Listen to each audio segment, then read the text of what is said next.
All right, we're going to get started here. Everyone, thanks for showing up today to our breakout session here. Looks like Ann Hanley may have stolen the show or everyone went home. But these are the real inbound marketers in the room, staying dedicated through the end of the conference. Thank you for being here. Really thrilled to bring you this presentation today. We're hoping for this to be upbeat, since there is not too many of us in here. If there's any questions, feel free to come with those. What we're going to be talking to you today is about how to make your sales team more effective with HubSpot. Yesterday, Jill and I had the pleasure to be at the keynote with Dharmesh, and something really stood out to me with what Dharmesh was saying. Everyone remember when he was talking about success and brilliance, that really awesome quote he had? Well, we're thrilled here at HubSpot to be able to do that for you guys every day. We really do take to heart making all of you successful within your jobs and things like that. So what we're going to hope to bring to you today is how to make all of you look brilliant with your sales team, because we can be a tough group sometimes. So again, thank you for being here. Before we get into the good stuff, shall we do some introductions? Yes. All right. I didn't do it right. Wait. There I am. I'm Jill Fratianne. It's quite a mouthful, so if you can't remember that or say it, I'm actually known here at HubSpot as Jilly Frat. My Twitter handle is @SpicyLegume. I'm in a little bit of a competition with a guy back there, so please follow me on Twitter. I got the Twitter handle from one of my sales managers. I actually like to eat a lot of beans, apparently, and I put a lot of spice in my food, so I got a nickname. Something you may not know about me, I'm actually a concert violist by trade. I have a very non-traditional background for a salesperson, and I perform regularly with the Portland Symphony in Maine. Do we have anyone from Maine in here today? All right. Have you seen The Magic of Christmas? Yep. Absolutely. That's awesome. I played on it. So, show of hands, does anyone know what a viola is? Viola? A few people? A few people don't? So it's like a big violin. Maybe this will be the only thing you take from the presentation today, but I always tell people if a cello and a violin had a baby, they'd have a viola. You play it like a violin, and it's got the strings of a cello. I've been here for, I've been here for about 3 years. I've been on our international team, our business development rep team, and now I'm working with our partners to help them grow their businesses and sell more HubSpot. Awesome. So I'm Chad Levitt. You can tweet at me at @ChadALevitt. I would love to have a conversation with you. Believe it or not, I'm an inbound marketer too. 4 years ago, I was bored and I decided to launch a blog. And it's literally been the coolest experience of my life for the past 4 years. It's brought more experiences and things to me than I can ever imagine. So it's great to be up here talking to you today as a sales rep, but I do create content too. I love to golf when I'm not in the office. I'm originally from Fort Lauderdale, Florida. Do we have any Floridians in the room? Probably empty on that one. At any rate, great beaches. So, Jill, why are we here today? Not to talk about rating us. That's a new slide they snuck in there. We forgot that's not there. Yep. So, when we're thinking about sales reps and why we're here today, there's a common misconception about what marketers think sales reps want. So we demand leads. We are not always your favorite person in the office. We can kind of make your life a living nightmare once in a while. We understand that. But just generating leads is actually not what we really want. So we're here today to actually help you get inside our heads to help us be more successful, which will then help you. So how many in here have that sales rep in the office that always needs more leads? Should be everyone. I know you all have it. They're out there. But it's actually a misconception, right? Yep. So leads are not enough. So, you've learned a lot over this conference, but the sales process has gotten increasingly complex. A lot of studies show that in B2B decision-making process, there can be up to 9 people in the room making a decision on any type of a product or service. There is a user base that needs to be a champion. There's all kinds of data that 75% of the sales process actually happens online. When we talk to someone on the phone, they are highly educated already. So a lead is not enough, right? So today we're going to talk about 3 core themes to you guys. The first is we're going to talk about the 3 things your sales team really want. Many times they won't tell you exactly what it is. Jill and I have both worked in more traditional outbound sales model, making cold calls, stuff I never ever want to do again, and we've been here at HubSpot for close to 3 years. We'll stay high level for the first 3. We'll go down deep into the software on the actual tools that help you to provide your sales reps with those 3 core themes. We'll have a little fun. We've got a good story on how that's worked, and we're going to do some sales calls today, Jill and I, so don't be too hard on us. Exciting. All right, so let's go ahead and hit this stuff. The first thing that sales reps want is knowledge, okay? Believe it or not, many sales reps are insecure by nature. We have a quota on our back at all times. There's a very specific set of things we need to do to be successful. And most sales reps today just simply don't have the knowledge. They don't know what people are doing on their website. They simply have no clue if numerous people from their accounts have maybe downloaded an ebook or a white paper. So the first thing that people really want across their accounts, their contacts, their opportunities within CRM is more knowledge. The next thing we want is we want to feel armed for battle. I don't know, I'm sure Chad feels the same way. Every day in sales, and I have this ginormous headset at HubSpot just because it's so loud. And I have made a joke, and I feel like it. I mean, I really feel like I'm going into battle when I put that headset on, and I'm going to face rejection after, I'm going to hear no all day long. So at HubSpot, there are all kinds of ways that my rockstar marketing team has armed me before I even get on the phone. They've been creating content. They nurture my leads. I am not alone. And as much as I'd like to say that I have some magical power and I'm a rainmaker and these deals just come out of nowhere, right? It's just not the case. We're a team here. And the last thing that we really want. Third thing we really want is to be able to do our homework. And in sales, homework is doing that sales call prep. The big thing is that we want to be able to do this sales call prep quickly, efficiently, get in and out, so we can move on with the more important things, like actually being either face-to-face or talking on the phone with our customers. It is critical to be prepared today as well. Jill mentioned before, like from studies from Forrester, CSO Insights, most sales calls today are underwhelming. Most sales reps are unprepared. We have more accounts than ever. But there's ways to provide your sales team that info so they can do this stuff more quickly and close more business. All right. So those are the 3 key things here. What's next, Jill? So we want to really think about what tools are you really providing to your sales reps, right? And think about it really hard. All marketers that are out there, maybe before HubSpot or now, what tools are you really providing to that team? And at 99% of organizations, all of you are innovators, you're new thinkers to this stuff, you're the beginning.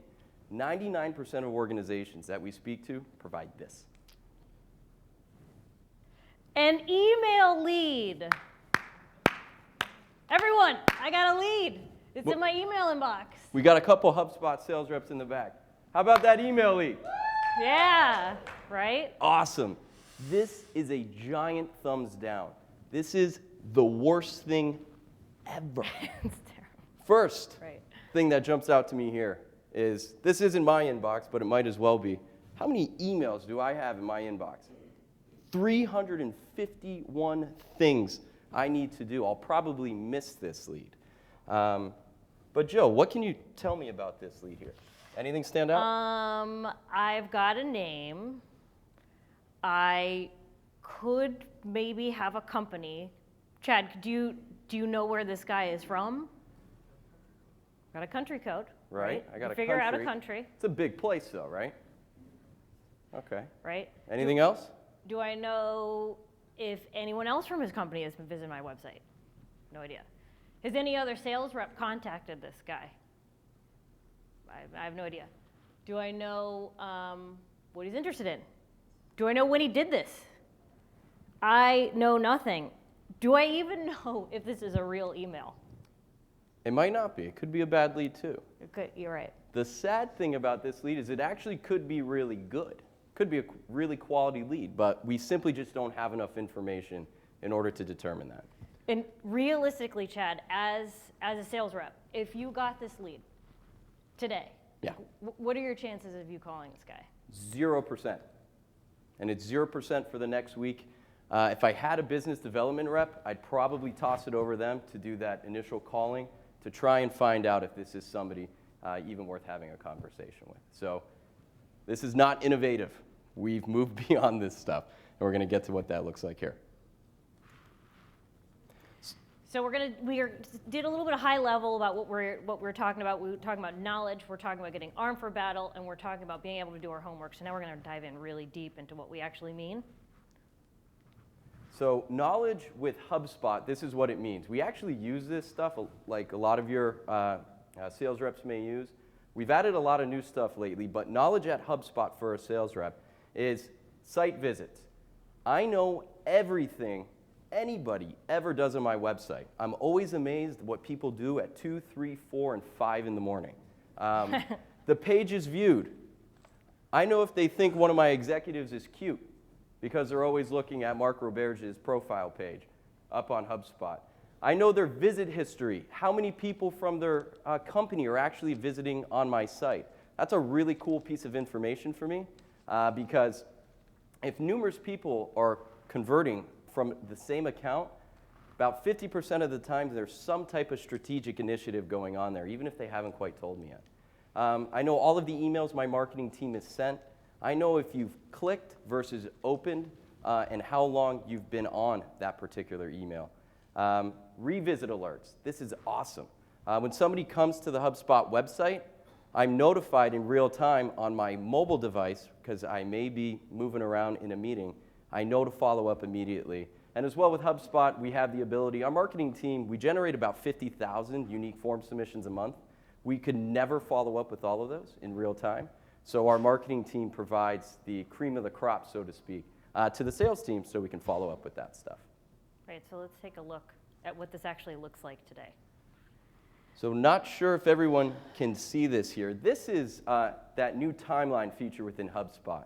We've been using it internally here for about 3 months now, and this stuff is awesome. It's all in one place. This is what your sales reps want, even if they haven't told you yet. So here with somebody like Andy, he is an internal employee here at HubSpot, but it delivers the same point. I know everything that Andy or any person has ever done through their entire life cycle through HubSpot. I can cycle in and look at patterns. What's interesting here with a lead is many times, I don't know if we can all see this, see how this says delivered versus clicked? There's something here about clicked that got Andy's attention. Typically, from using this stuff, it's something I'm going to want to follow up with either a relevant blog article or ebook and something to get Andy's attention and provide value. Gary Vaynerchuk talked a lot about that. It's never about us in sales, or it shouldn't be. It should be about the person that's on the other end of that phone call. And Jill, anything else here stand out? Well, back to that click thing, as a sales rep, right? This is a golden nugget, right? Social media publishing schedule. In HubSpot, we probably do, 20, I don't know, darn much that we now have 100 new updates, but we focus really on 20 different things. So when you actually look at this, what are you going to do? Are you going to talk about email marketing? On this one here, probably not. Nope. Are you going to talk about blogging? Maybe. Social media publishing, right? Might. But what this does is it gives you I can't stress enough, this gives us the knowledge that we need to open up a relevant conversation with this person, not an email lead. This is a live human being. Now, maybe people aren't ready to give you their contact information yet because they'd be scared. Maybe someone like Chad and I are going to actually reach out to them and ask them for money or something, right? But we can still catch them if they're in the research phase. If you have a sales team, does anybody in here have a sales team that are they're divided into territories? Territories, right? Yep. So if they're divided into territories, they're targeting specific geographic locations. They can get email notifications when a company in their territory is lurking around their website. It's huge. Absolute game changer. I've had this stuff installed in people in a trial. I've put the CEO of a company on the email notification, and I mean, they had no idea that they had this type of information. I can instantly go on LinkedIn. I can see who else is in that company. I can see what country they're from. I can see what pages they've seen. I can see what company that I'm targeting that has never become a lead, what's important to them, right? Are they interested in email marketing? Are they interested in social media? Like, what do they want? I already know before they say hello to me. It's pretty awesome. Anything else you wanted to cover on prospects? Yeah, this is a great tool if you have business development reps as well. I remember at a previous company before HubSpot, does anybody here have like an underpenetrated account kind of list that you've generated at the executive level? Well, those exist in some sales organizations. And what they literally give you is an Excel spreadsheet saying, get into these accounts. How are you going to do that? With prospects here, what's nice, if those types of accounts do exist, as you're doing your email marketing as a marketing team, your sales reps are going to be getting this context right within the CRM. Let's say I go out and meet and have a drink with a potential prospect. I'm notified in my CRM that that company has then come to the website. It's a killer tool. Not only can you get the prospect information in contacts, you can also take that up to the company level and begin to garner insights from that stuff as well. So really awesome tool here within HubSpot. The next thing sales reps want is we want to be armed for battle. There's nothing worse than when you're walking into a call and you're just not prepared. We rarely do that at HubSpot. We coach not to do those types of things, but most sales calls today, you're just simply not prepared. You've all been through them. You've sat through a pointless 30-minute, 60-minute meeting with a sales rep who simply just wasn't ready. So to arm sales reps for battle, we're going to tell you a story. True HubSpot story. So when we were making this presentation, I actually, this actually happened. It happened recently, It did, right? It did. So it was last month, and I talked to a company, we had everyone on the call, the CEO was there, and they just didn't buy. Wasn't the right time. For them, the CEO, his golfing buddy was the SEO company that they were working with. Marketing person was all gung-ho on inbound marketing. She really wanted to do this, but this just timing wasn't right. I had to just say, all right, they're not gonna buy, totally get it, leave with a nice email. It was great meeting you. Please contact us when you're ready. And that never really happens. But so in a previous life, go ahead. Close lost here, right? Yep. They're done, right? The sale is over. For now. Right, so this person, because your marketing team does inbound marketing, might come back to the website, right? Right. They might re-engage with an offer, even if it was 2 years ago that you talked to this person. Right? Correct. So what Chad is touching on is how my marketing team is constantly arming me for battle. I know that when I move this customer out of my forecast, that they're going to back me up. They're going to create content on my website. They're going to nurture this person, right? They're going to continue to stay in front of this company. I don't have to worry about it. Or I have to worry about turning off the presentation.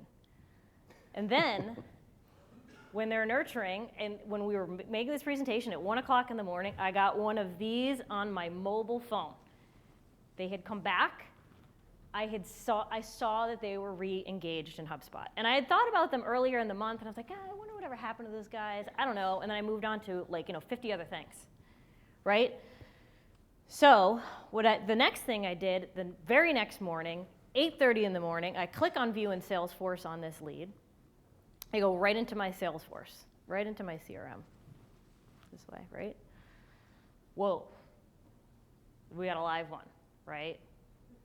It's crazy. So they've been checking us out, this particular girl, since 2009. She just came back in 2012. All these pages, all these ebooks, like, holy cow. And when I used to sell insurance, I never had this stuff. Literally, my follow-up with her was in a paper notebook. I would note in my calendar, check in 6 months, see what's changed. No idea what's going on. Huge. So, Jill, hang on here. You're telling me you had a closed loss opportunity that it just wasn't ready to buy. Not ready. And you didn't have to do anything but sit back and let your marketing team do best practice inbound marketing. And then at the exact right moment, you were able to follow up with a message that made sense and re-engage in the sales process? Yep. That is huge for your sales team. And it happens every day at HubSpot. I know those ladies know. It is exactly what your sales reps want. They may not tell you. Sir in the front. Just to clarify, so close lost. Yep. You got a notification. Yep. Came back in. Yep. And then you put in a call to them and say, hey, you might want to talk again about buying some HubSpot at that time. Not buying some HubSpot. But yes, the way we always pose every conversation at HubSpot, if pretty much everyone here in the room has been through our sales process, is always educational and helpful. Like I'm never going to say like, hey, do you want to talk about HubSpot again, right? I will. What I'm saying is the software alerted you that, hey, they've reconnected, they're all over your website now, and now it's a good time to reach out and start talking. Yeah, they're alive. We got a hot one, right? And so, and then I go through her timeline, right? This is a live person. I know everything she's done for the past 2 years. And I can go in and I can see she's gotten really educational content she's been downloading, but the last thing she did again in August, she wanted another demo. That is a buying side. I mean, she is ready to talk. But like sales, did she call me? She probably didn't. No. But before that demo request, and to your point here, Jill, did you follow up on any of these? Because there was a bunch. You can't see the dates. There were a bunch. I mean, I didn't want to freak her out. There's right? things in August. We Yeah. didn't follow up with just an educational download because that may not have been right. Jill, you gain a little bit of intuition from using this stuff again and again and again after 3 years. Jill followed up when the behavior pattern shifted from educational to product. So what everyone sales reps in this room would be able to do over time is if close loss opportunity or new opportunity, when somebody maybe clicks on things like your pricing page, or they are looking at a particular service page, those are all cues for your reps to immediately follow up. They're notified of it in real time, and you connect at a pretty frequent rate, and it's a very timely discussion. So this is really awesome stuff here, and your sales reps can all get it very easily through the contacts tool right here in HubSpot. And to your point, this morning I had 4 lead notifications on my website. One of them is actually a deal that my partner is working, and I forwarded it him like during the Gary conversation, right? And he was like, "Oh my gosh, I have a call with her next week. Like she's checking us out. Give her a shout." Can you set the triggers of when you'll get email notifications and what level of their engagement? You can't, like there's everything now in HubSpot is customizable. We just use the out-of-the-box notifications that we've, like over time, figured out are good. So, The answer is yes. I don't know yes, if but I wouldn't ever overthink it, hang on. know. The lifecycle stage up at the top, see how it says lead? Yep. There's all new lifecycle stages within HubSpot. You have the ability on the Enterprise Edition to be able to trigger things that will happen that will automatically move somebody from maybe lead to marketing qualified lead or sales qualified lead or opportunity and then customer. To kind of automatically, like Dharmesh was talking about yesterday, to work people through that funnel. And then what's happening on the back end is because of the context engine is that your sales team is being notified of these things in real time. So when they're it's like changing this through one the life consistent cycle. message from your organization. Right. So I think you had a question to ask about my. I think you got an email lead though, or something happened here, right? Yeah. You didn't just follow up, you got a really awesome email. Nope. And then the next thing, right? So I actually got this email from her, from Sarah. Hey Jill, shocking. We're working on getting info from a couple other companies, and I wonder if you give me another proposal from HubSpot. We're likely to be making a change in the next month or so, and I would love an update on your services and prices. Let me know when you have some time to chat. It's awesome. As a sales rep, woo! This is the best thing in the world. Right? Jill, did you call her or did she just send this to you out of nowhere? I called her and then emailed, and then I got another email response. How many of these emails do you get a month? We get them all the time at HubSpot. This isn't fake. Nope. This is real. It happens all the time. It's part air cover from the marketing team, providing all of those lead nurturing. This is why you're doing this stuff. And then people come back when the time is right. And your sales team, there to save the day at the perfect time with that net to catch them. And when I talked to her on the phone, she was literally happy to hear from me, which is something as a sales rep, we don't always, we didn't always used to get. And she was so happy that A, that I called, and B, she's like, yeah, it's just, it's the right time. We're thinking about it again. Happy to get your phone call. And you know what, Jill? I'm really happy that it's you that called. I didn't get transferred to somebody else. You already know my story. It was really personal, and it was great. And? The best email at HubSpot. Right. Your opportunity as purchased. We thank you all for doing that. We got this email from you. So this happens all the time at HubSpot. It's not us being just these magnificently gifted sales reps. We're regular people. We are armed with more information than 99% of the sales teams on the planet. We simply get more of this than most other organizations. The thing is, it doesn't need to be unique to HubSpot. We talk to companies every day about being able to implement this stuff for your sales team.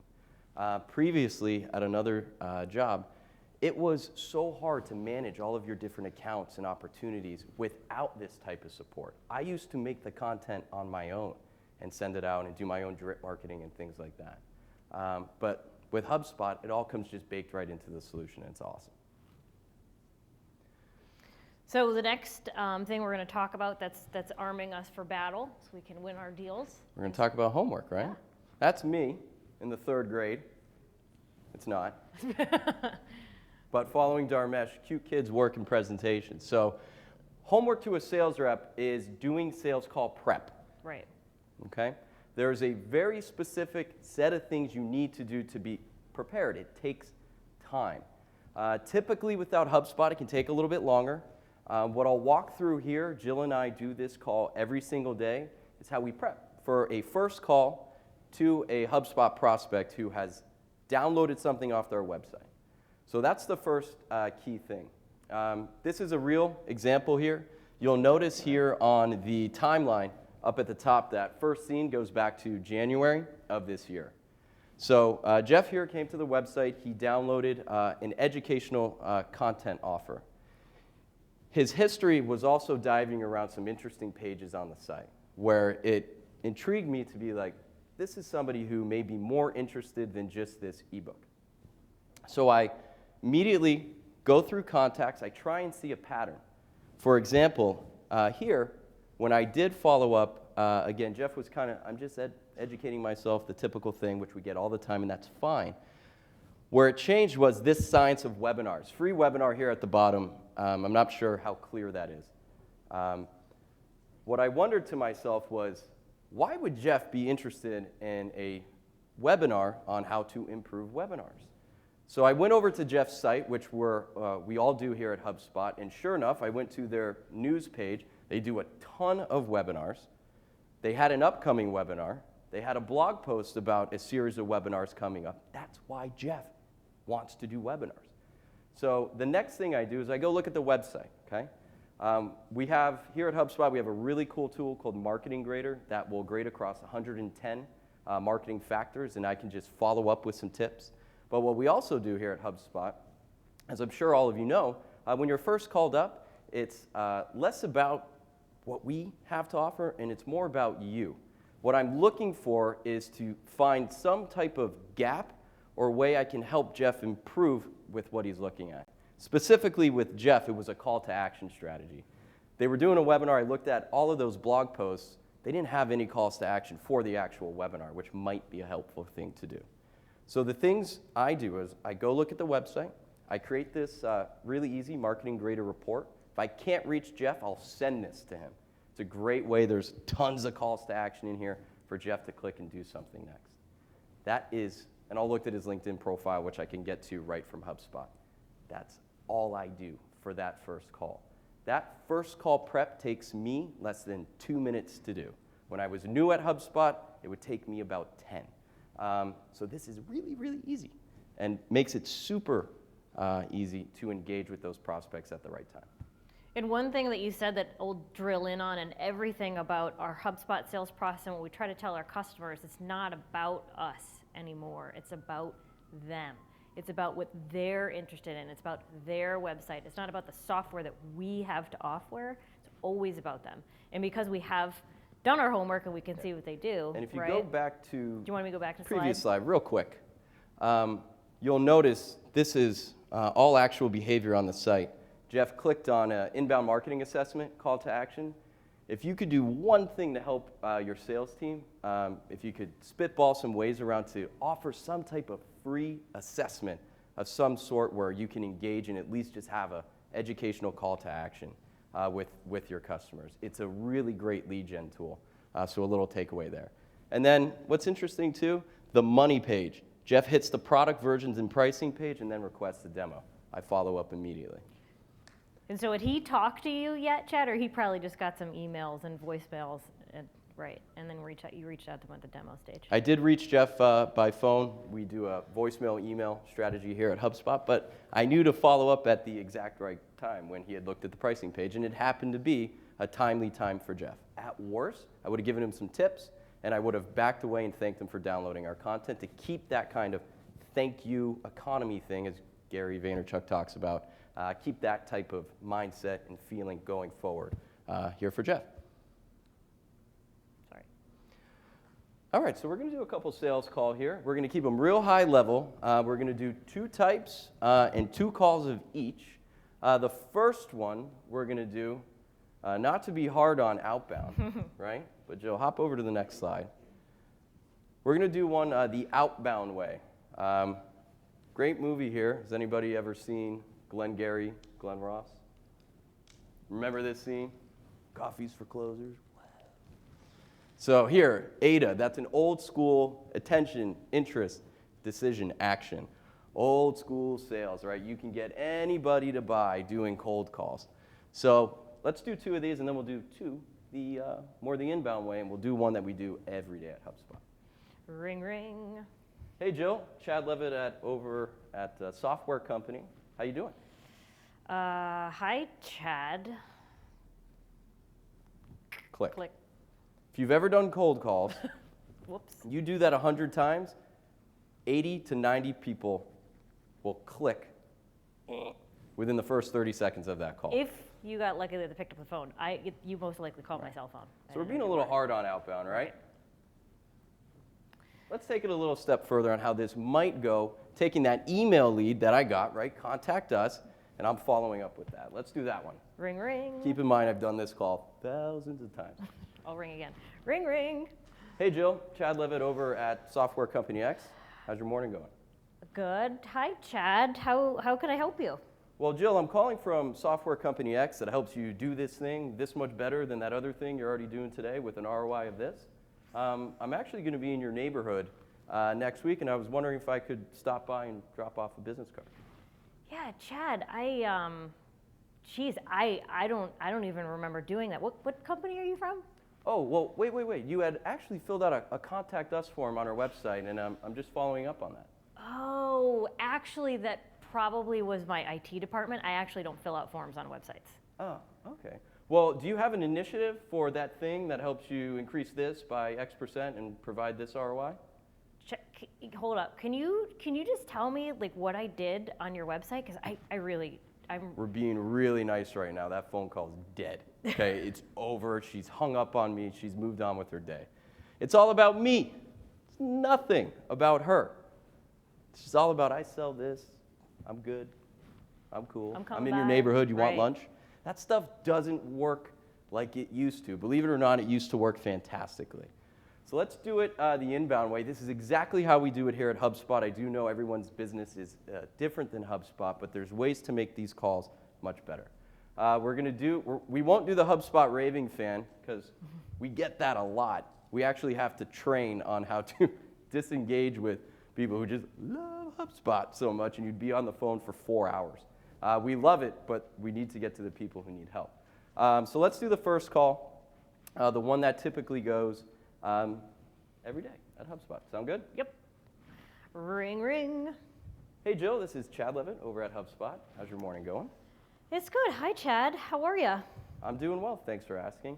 I noticed you had recently visited our website and you had downloaded our awesome ebook on how to increase your webinar participation. And I was calling to see what you were looking for help with. You know what, Chad? I did do that. I actually do remember doing that this morning, but I haven't even had a chance to read it yet. That's not uncommon at all, believe it or not. I know you did just download it, but I was looking at your website, and I noticed you actually have a couple webinars coming up in the next few weeks. I do. It's I have the slides here on my desk. It's actually why I downloaded the ebook.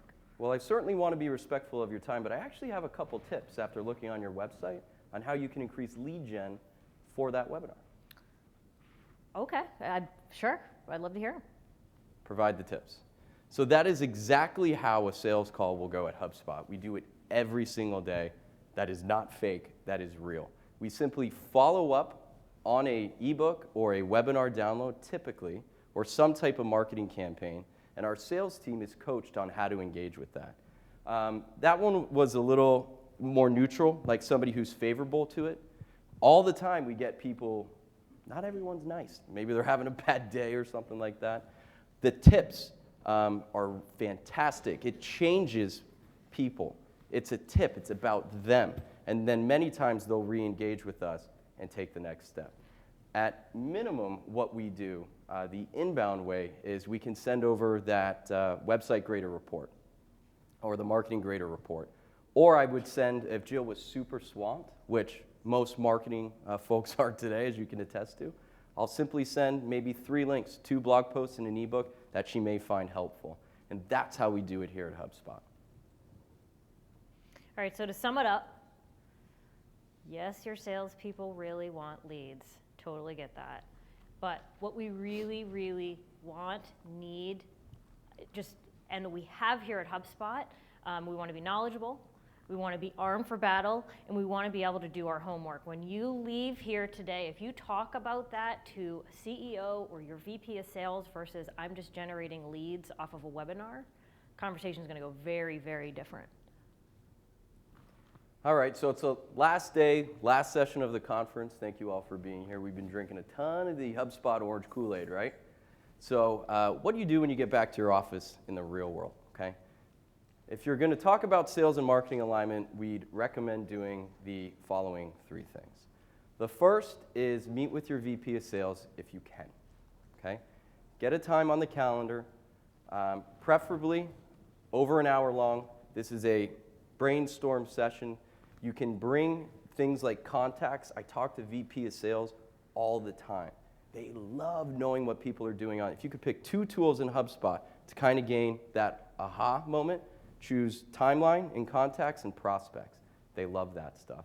Try and agree on some things where you can, what is a lead or types of content you can do. So that is critical, VP of sales. We do these at HubSpot a lot. A lot of companies do this too. There's always sales reps on your team that will provide some information on like what it's going like on the front lines. So try and schedule a sales team roundtable. Show them some of this stuff as well. The new things, ask ways you can help them.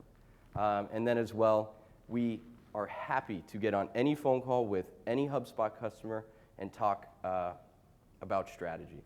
If your VP of sales wants to get on that call too, create that sales and marketing alignment, just walk through this stuff, we're happy to do that as well. So if you can do anything, do these 3 things if we're talking about sales and marketing alignment.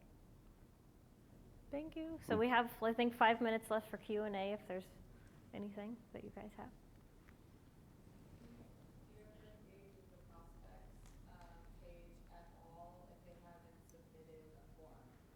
Yes. Okay.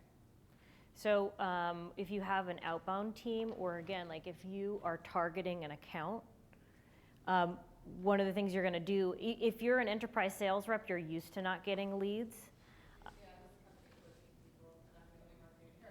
Yeah, there's one sales guy. So does he have any of this yet? No. Yeah, so he would, I'm from experience, if you had nothing like this prior, I mean, it's ridiculous, because if he has people that he's cold calling or targeting, for him just to even know that a call that he logged into a company doing some research triggered websites visits, it's going to make him go after it even harder. So absolutely. Absolutely. I'm in a very niche market, and my sales reps, I bring them the information, what our customers are looking at, especially when they get to the download our pricing list, because that's obviously a big step. They don't want to call or contact somebody at all because they think that we're stalking them. It's like, how do I call someone and say, oh, I see you're doing this? The person Yeah, so never say that. Yeah, never say that. You never. How do you initiate with, because you guys are saying call me Right. about the customer, Right. I want to know about you. So how do you call and seem informed without being like freaky? So it's always about doing research, right? So we test with outbound here, and we actually get responses back that we give the best cold calls at any companies. Like, they'll actually take our phone call, because again, we always make it about them. You never tell them that, hey, you've been checking on all my pages. Like, what are you doing? But you can always take a look at their website and say, hey, I was doing some research on the internet. I saw you on LinkedIn, and I have some suggestions that I think are really going to help your business. Doesn't matter what niche you're in. But you already know, as a sales rep, part of being successful in sales is having confidence in yourself. If you know that information, you're going to go into the conversation with more confidence. And it's most typically going to go better. But it's still, like, you don't want to know. You don't want them to know that. But that's what I would tell them. I would say, you don't have to tell them you're spying. But this is a company that we're going to target. Right? Most people don't mind. Maybe if they're looking at the price, I noticed you looked at the pricing page. May not be the right verbiage. Do you do like RFP, RFQ, any of that type of stuff? So that's totally. What's your business? We manufacture radiation detection equipment. Okay. I hear every day, my business is a niche. So is everyone's. The point is, if you can follow, I know. How many customers aggregate are in your market? I have about 4 customers who do exactly what you do. It's there, it's awesome, okay, it's big enough. What's cool is, in an instance like that, the reason why I asked about like RFP or RFQ, there's a whole thing in sales of getting ahead of that RFP or RFQ. So if you know somebody's looking at your pricing page, they're probably forming vendor criteria. What I would maybe do as a marketing team, and this would be cool to do with the sales team, is agree on set the table so the deal's in your favor, right? What should you be looking at in regards to a radiation detection solution, I believe is what you said. What are the common pitfalls that may be in that industry when you're doing this type of research? That stuff is magnetic for people. When you're out there, with people, for the most part, they hire consultants many times, sometimes in the higher B2B enterprise sale. They hire a consultant to form the vendor criteria because they simply just don't have the knowledge. So that could be something cool you could do with your sales team. Another question? Quick question. When you reach out, you enter that activity into Salesforce. It doesn't come up in timeline, right? It will come up in timeline. It just doesn't roll into the default view. Within the new contacts tool, and it was in the old tool, there's an area for Salesforce properties. So whenever a property is changed within Salesforce, it doesn't have to happen. Those custom fields, because we have a bunch, it can report into the contact record right within HubSpot, showing I logged a call. And also the customer stage. Yes. Yes. Ask Halligan.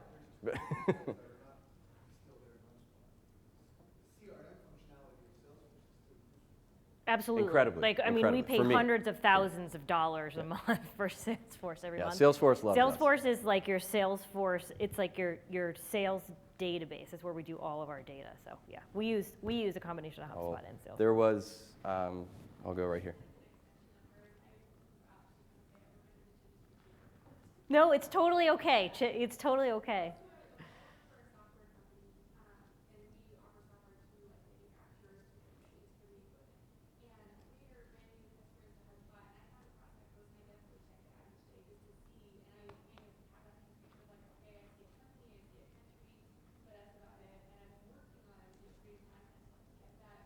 Yeah.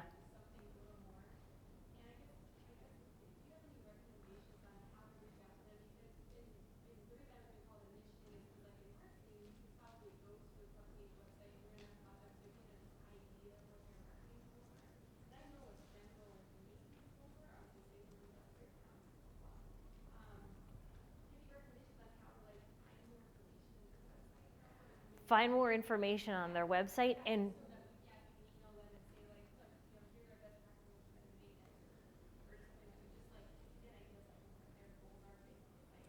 talk to your sales team. Like, do you really have a data dump when a deal closes? Do you ever have that conversation? Right? So whenever we close a deal here at HubSpot, we actually get a company-wide email. And it's the end of the month, so I'm sure if I open up my inbox, I'll see 5 orders come in. And every sales rep is required to write down the sales process. So our marketing team knows exactly what brought that person in, what their goals are, what their plan is, what their challenge is, right?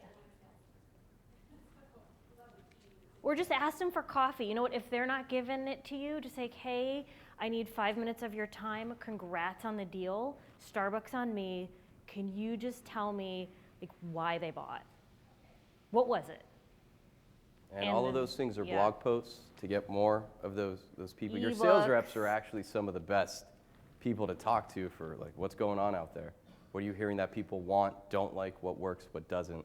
So that's a good way to get some more. And you can put it in email marketing programs. You take those ideas and put them on calls to action, buttons on the site, and just test, iterate, improve. Not everything's going to work, but you can test it and see those results in HubSpot. Exactly. Yeah, right. Well, awesome. We'll keep it going. I think there was There a was one more? question in the front and then right behind. Well, we'll do the one in the back first, because I think she had her hand up for a while.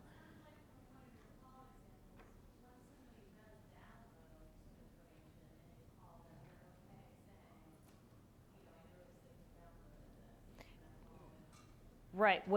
If they've taken an action, they're always going to want to know why you're contacting them. Like if they've actually physically downloaded something, things happen so fast here at HubSpot. We actually have an SLA that someone's going to call them like immediately, so it's still top of mind. Yes. Versus like, hi, this is Jill from HubSpot. We sell all-in-one inbound marketing software. Everyone loves us. We've got 8,000 customers, right? But if, again, like I don't even say my name. It's hi, hi Mary, noticed you did this. What are you looking for help with? When they've actually taken an action, yes. If they've been just kind of, lurking around. Yeah, there's a lot of people want you to follow up with this type of information. It just be helpful. As long as you're helpful. If you were to do, hey, I noticed you downloaded this ebook, you ready to buy? Not the best conversation. Yeah, you want to get on a demo and see how my software is gonna You ready for the PO? Let's do this. Want to dance? But if you just follow up and be helpful, it allows them to. You will get people too are a little toe in the line. Hey, I just downloaded this ebook. I'm educating myself. And our sales team knows to just kind of go with that. And we'll send them more free resources. And the best part is we don't do it on our own. Our marketing team is helping with these types of things. And I can grab a blog post or something like that. People want to be followed up with. It's just kind of in how you do it. Cool. Another thing? I do have a question, but just as a sidebar, when you're looking for information at your customer's website, don't restrict yourself to the website. For instance, I tailor to retailers, for instance. I go on Costco's website, I won't find the vendor guide or the supplier guide. So you just say Costco vendor guide, and it pops up. Search it, because the website, so there's stuff. There's lots of stuff. So do a search on what you're looking for. Information, a routing guide, whatever it is. Check out Twitter too. I think you said the way we do it at HubSpot, we got phone and email touch. Oh yeah, I knew this would probably come up. So Yeah. we do that as well. Right. And then you monitor. Do you do anything specific with HubSpot and Salesforce when you say you got a lead, marketing qualified, you call them, you follow up with an email, and then it's quiet. What tools do you use to monitor that? And you set a task and you touch them 3-4 times, whatever. What kind of I'll take this one. Do you want me to? Yep. The whole step. So we have an SLA of 8 touches. So voicemail, email, voicemail, email, voicemail, email, voicemail, email. And we have templates that we know that work, and they're always very helpful, always very educational. And the last one is like, it's clearly not the right time, please let us know. And we have a sales operation team that's tricked out Salesforce so that when we do that, it automatically sets it 3 days, sets it 5 days, sets it time days, so it's in our queue of in progress. And then once it goes to, we change the lead to like, unable to qualify, our marketing team then can use HubSpot to segment that list and run a report and market to those teams. We used other tools, but they would do the same thing. Like they would run reports out of Salesforce and put it into their email. It was a little bit disjuntled, but it was the same process. Now we just have it all under the, yeah. Oh yeah, it's all the same. We used to, yeah, we used to. We're not perfect. We work on yeah, and we getting used better. to, Were right. there any other questions out there? All right, if there's nothing else, thank you everyone. We hope you enjoyed Inbound. It means so much to us that you're here, believe me.